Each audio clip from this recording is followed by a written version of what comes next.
नमस्कार।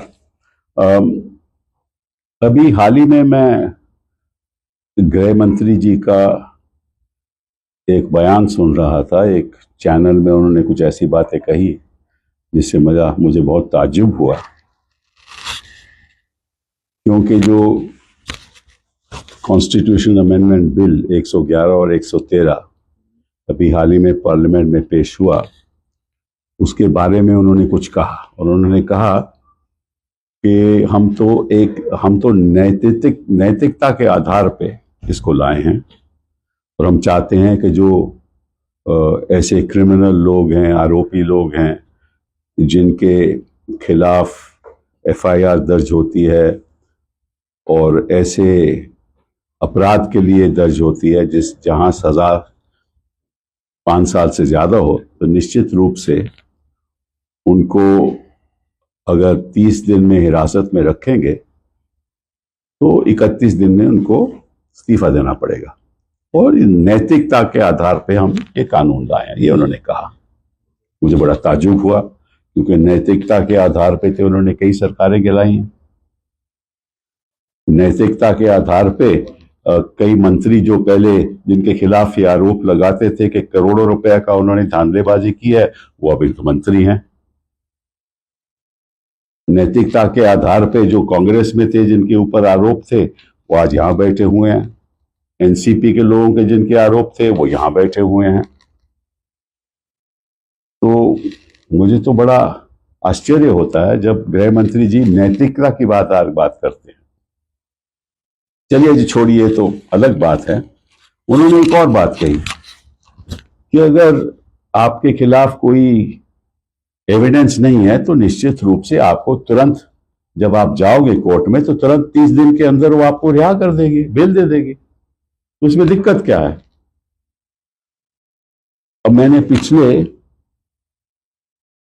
कई मंत्रियों के जिनको हिरासत में लिया गया, अरेस्ट किया गया, मैं आपको कुछ आंकड़े देना चाहता हूं। मैं 2014 की बात कर रहा हूं, और ये अमित शाह जी को मालूम होगा जरूर, क्योंकि उनको सब जानकारी रहती है, कौन कहां जाने वाला है, कौन कहां जा रहा है, कौन जहां जाने वाला होगा, ये सब उनको जानकारी रहती है। तो आप ये देखिए आप जितेंद्र तोमर, ये एक जेल रहे 1 साल 5 महीना 2015 में। हाँ, 2015 में, और आज हो गया 2025, 10 साल हो गए, अभी अंडर ट्रायल है। ये ट्रायल अभी खत्म नहीं हुआ, तो पता नहीं कितने और साल लगेंगे। फिर आइए मदन मित्रा टीएमसी, 1 साल 9 महीने 2014 में गिरफ्तार हुए थे, अरेस्ट हुए थे, और बेल इनको 2016 में मिली, और आप हो गए 11 साल बाद ट्रायल हो रहा है। फिर आइए आप नवाब मलिक, एनसीपी, 18 महीने, ये हुआ, इनका अरेस्ट हुआ फरवरी 2022 को, जुलाई 2023 में बेल मिली, अंडर ट्रायल हैं। फिर आइए आप सत्येंद्र जैन, ये रहे 18 महीने अंदर, अरेस्ट हुए 2022 में, बेल मिली 2024, और अभी क्लोजर रिपोर्ट फाइल हुआ है। सीबीआई ने क्लोजर रिपोर्ट फाइल किया है कि कोई केस नहीं है इनके खिलाफ। तो ये बेचारे 18 महीने जेल में रहे, कोई केस इनका खिलाफ नहीं है, और अंडर ट्रायल कहते हैं, पीएमएलए में अंडर ट्रायल रहे हैं। सत्येंद्र जैन, वो मैंने बात कर दी। अब पार्था चैटर्जी टीएमसी, 3 साल जेल में रहे, 2022 में अरेस्ट हुए, अगस्त 2025 में बेल मिली, और अंडर ट्रायल। फिर आइए मनीष सिसोदिया साहब, डिप्टी चीफ मिनिस्टर, 17 महीने जेल में रहे, पीएमएलए के अंदर, फरवरी 2023 में, अभी अंडर ट्रायल। फिर आइए आप सेंथिल बालाजी, 15 महीने वो भी जेल में रहे, जून 2023 में, 15 महीने के बाद बेल मिली, अंडर ट्रायल। देन ज्योति प्रिया मलिक 14 महीने, अक्टूबर 2023 में अरेस्ट हुए और बेल मिली 2025, ये भी अंडर ट्रायल। हेमंत सोरेन 5 महीने जेल में रहे, केजरीवाल 6 महीने जेल में रहे, अलमगिरी आलम कांग्रेस 15 महीने जेल में रहे, अनिल देशमुख 14 महीने जेल में रहे, फरहाद हकीम 11 दिन रहे। ये तो ताज्जुब की बात है। फिर बाकी लोग, मैं उनकी भी आपको उनका ब्यौरा देना चाहता हूं। ये चिदम्बरम साहब 106 दिन जेल में रहे, और ये बात है 2016 की। अब क्या हो गया, 9 साल हो गए, कुछ कार्रवाई हुई? कोई कार्रवाई नहीं हुई। फिर शिव कुमार, डीके शिव कुमार 50 दिन जेल में, पीएमएलए क्वॉश हो गया। संजय राउत 100 दिन जेल में। तो ये तो जानकारी गृह मंत्री जी को है, तो ऐसा लगता है कि वो भूल चुके हैं। जेल जाना उनको याद रहता है, जब बाहर आ जाते हैं तो भूल जाते हैं कि कितने दिन रहे थे। कहते हैं कि 30 दिन में बेल मिल जाएगी आपको। मैं कोई पर्सनल बात नहीं करना चाहता, उसको छोड़ दीजिए, वो जरूरी भी नहीं है। लेकिन ये बड़ी ताज्जुब की बात है। उनको देखिए, उन्होंने एक नया कानून पास किया, बीएनएस, उसमें वो भी भूल गए लगता है, उसका प्रावधान भी भूल गए कि उसमें लिखा है, पहले क्या होता था कि 15 दिन पुलिस कस्टडी में कोई भी अगर इन्वेस्टिगेट कर रहा हो तो 15 दिन की पुलिस कस्टडी हो सकती है। आज भी 15 दिन है, लेकिन पहले कानून में, कोड ऑफ क्रिमिनल प्रोसीजर में, पहले 15 दिन के बाद पुलिस कस्टडी नहीं हो सकती थी। बीएनएस में अब क्या है कि ये कस्टडी, जो ये पीएमएलए हो या सीबीआई हो, तो वो 2 दिन की कस्टडी ले सकता है। कोर्ट में जाके बोले मुझे 2 दिन की कस्टडी चाहिए, बाकी मैं इन्वेस्टिगेट कर रहा हूं। फिर 2 हफ्ते के बाद 3 दिन की कस्टडी और ले सकते हैं। ऐसे ऐसे 90 दिन तक, 60 दिन या 90 दिन तक कस्टडी ले सकते हैं। तो अगर प्रोसिक्यूटिंग एजेंसी ही कस्टडी 60 और 90 दिन लेगी तो 3 दिन में बेल कहां से होगा? ये इनका अपना पास किया हुआ कानून है। अगर इनको अपनी कानून की जानकारी नहीं है, फिर में चैनल में जाकर बयान देते हैं ऐसे, तो मुझे लगता है कि ये देश को गुमराह कर रहे हैं, और वो भी नैतिकता के आधार पे। सब जानते हैं। अब तो देखिए, रियलिटी तो ये है कि हिंदुस्तान की जनता जान चुकी है कि कितना लगाव है इनका नैतिकता के प्रति। तो मैं गृह मंत्री जी से कहूंगा, ये जो कानून लाए हैं ना, ये केवल ऑपोजिशन के चीफ मिनिस्टर्स और मिनिस्टर के खिलाफ उनको हिरासत में लेकर ऑपोजिशन की सरकारों को डिस्टेबलाइज करना, यही आपका इरादा है। और ये नैतिकता की बात जो आप करते हो ना, ये छोड़ दो, क्योंकि इससे कोई फायदा नहीं, कोई इससे प्रभावित नहीं होगा। साथ साथ में जनता को ये भी बता दो कि जहां जहां आपकी सरकारें हैं, चाहे वो केंद्र में हो, प्रदेश में हो, कोई एक मंत्री को आपने जेल में भेजा एक दिन के लिए भी? किसी के खिलाफ एफआईआर होने दी? तो आप बात करते हो कि भाई हम क्रिमिनलाइजेशन को खत्म करना चाहते हैं, तो जरा अंदर भी झांक लो। जिस तरह से आप खुद सरकारें चला रहे हो, उसका भी ब्यौरा कर लो। मुझे बड़ा ताज्जुब हुआ कि जब ऐसे चैनल पे जाकर उन्होंने ये बात कही, तो मैं सोच रहा था कि इस देश में लोकतंत्र में कितनी गिरावट आ गई है। ऐसा तो मैंने कभी हिंदुस्तान के इतिहास में किसी मंत्री को भी ऐसा बयान करते नहीं देखा। एक ऐसे कानून लाओ जो एक हथियार बन जाए। सरकार के हाथ में अब कानून हथियार बन चुका है। जिससे ऑपोजिशन लोगों को हिरासत में लेकर ऐसा सिचुएशन हो जाए कि सरकारें ही गिर जाए। दूसरी बात जिस पे मैंने आज ट्वीट भी किया, लापता धनखड़ जी, इन्होंने ये कहा कि धनखड़ जी ने खुद ब खुद इस्तीफा दिया था और उनका स्वास्थ्य ठीक नहीं था और उन्होंने खुद चिट्ठी में लिखा कि मेरा स्वास्थ्य ठीक नहीं है, इसलिए मैंने इस्तीफा दिया है। उस पर भी मुझे बड़ा ताज्जुब हुआ, क्योंकि अगर स्वास्थ्य उनका इतना ही खराब है तो अमित शाह जी को जानकारी होगी किस अस्पताल में है। तो हमें भी बता दें, हम भी जाके मिल लेंगे, पूछ लेंगे कि उनका स्वास्थ्य कैसा है। एक इंडियन एक्स किसी पेपर में एक न्यूज आया है कि वो तो टेबल टेनिस खेल रहे हैं और अपना योगा करते हैं और कुछ इधर उधर के ट्रिप में गए हैं, राजस्थान में गए हैं जहाँ कुछ बिल्डिंग बन रही है। तो इनको तो जानकारी होगी अमित शाह जी को सब, तो बता दें। क्योंकि फिर वही बात कि आप जनता को कुछ कहना चाहते हैं, असलियत कुछ और है और जनता को आप बेवकूफ बना रहे हैं। और जनता अब सब समझ चुकी है, क्योंकि आपको मालूम है कि बिहार में क्या होने वाला है। तो आप चाहते हैं ना कोई ऐसा बयान दे दूं मैं जिससे बिहार से हटकर एक नेशनल नैरेटिव शुरू हो जाए, तो होने नहीं वाला। तो मैं आपसे कहूंगा कि जहां भी आपने धनखड़ जी को रखा है उसकी जानकारी जनता को मिलनी चाहिए, यह आपका कर्तव्य है। क्यों कर्तव्य है? क्योंकि वो आपकी सरकार में वाइस प्रेसिडेंट थे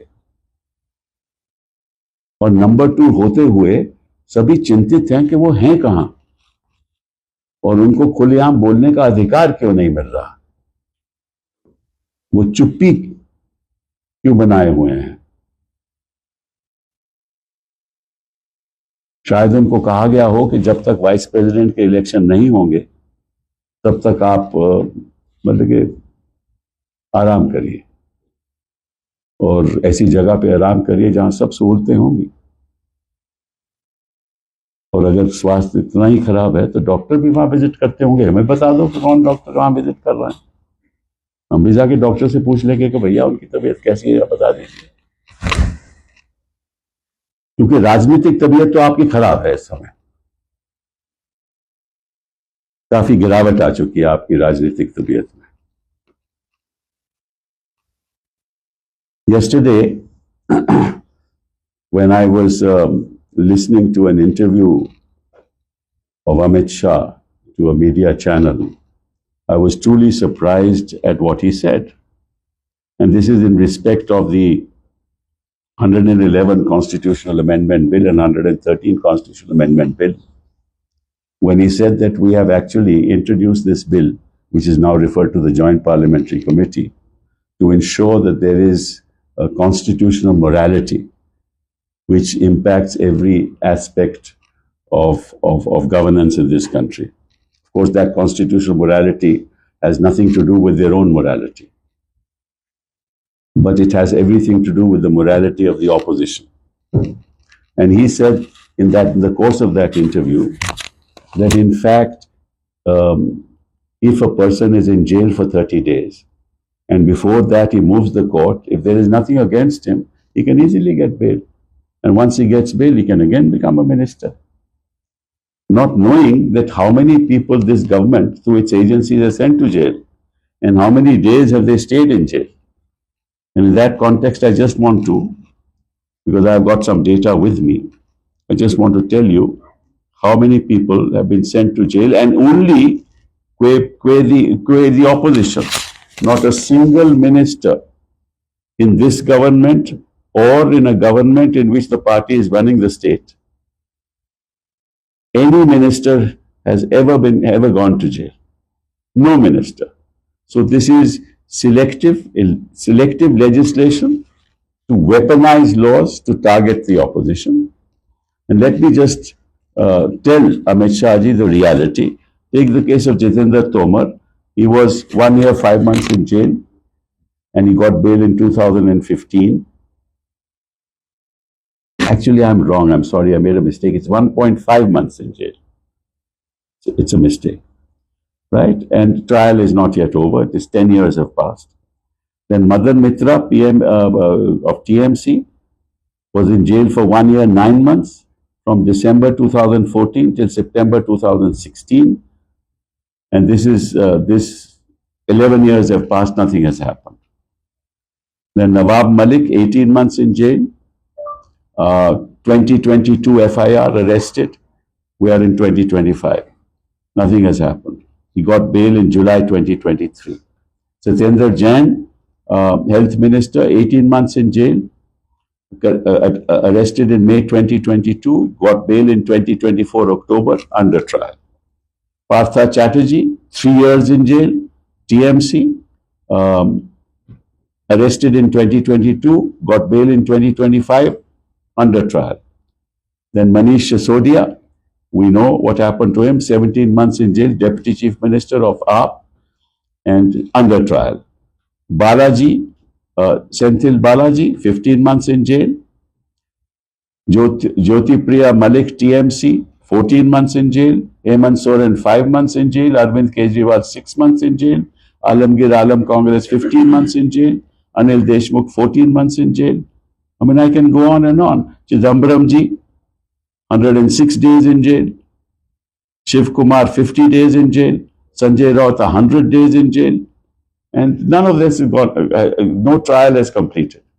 This is still going on. So he knows, the Home Minister knows, that when the PMLA and the CBI are after them, nobody comes out.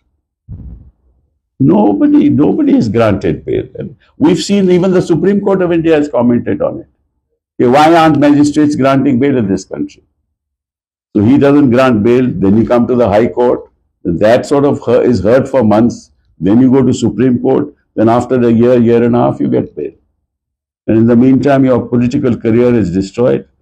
The government is destabilized, which is the main reason for these laws. The whole purpose of these laws is to weaponize the laws for the purposes of destabilizing opposition parties in power.